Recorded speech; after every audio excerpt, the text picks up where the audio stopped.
जगन्नाथ जी के परम भक्त माधव दास जी को एक बार वृंदावन जाने का मन हुआ तो उन्होंने जगन्नाथ जी से कहा कि प्रभु हमें थोड़े दिनों के लिए अनुमति दो, हम जाकर आते हैं। जगन्नाथ जी बोले हमें भी साथ लेके चलो। तब माधव दास जी बोले प्रभु आपको हम नहीं ले जा सकते, बड़ी जिम्मेदारी हो जाएगी, आपको नहलाओ धुलाओ, समय पे भोग लगाओ, परदेश में क्या मिलेगा क्या नहीं मैं कैसे कह सकता हूँ।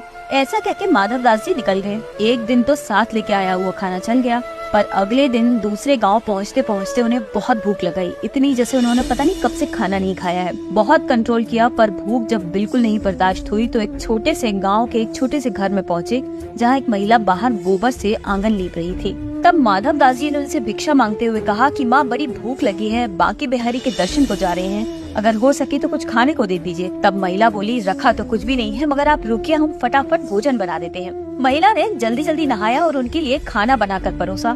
माधव दास जी खाना खाने लगे, बड़ी शांति मिली। उन्होंने देखा महिला उनके सामने बैठी धीरे धीरे मुस्कुरा रही है। उन्होंने पूछा आप मुस्कुरा क्यों रही हैं? तब उसने कहा आप दोनों को खाते हुए देखकर अजीब सा सुख मिल रहा है, खासकर आपके बालक को देखकर। माधव दास जी हैरानी से बोले कौन सा बालक? तब महिला बोली यही प्रभु जो आपके साथ बगल में बैठा खाना खा रहा है। माधव दास जी फौरन समझ गए कि जगन्नाथ जी को मना तो किया था पर वो साथ आए हैं और देखो खाने का भी इंतजाम कर लिया खुद के। और इसीलिए कहते हैं कि कभी भूल से भी ये नहीं सोचना चाहिए कि हम प्रभु को भोग लगा रहे हैं, क्योंकि भोग तो वो आपसे लगवाते हैं। तो कहिए जय जगन्नाथ जी।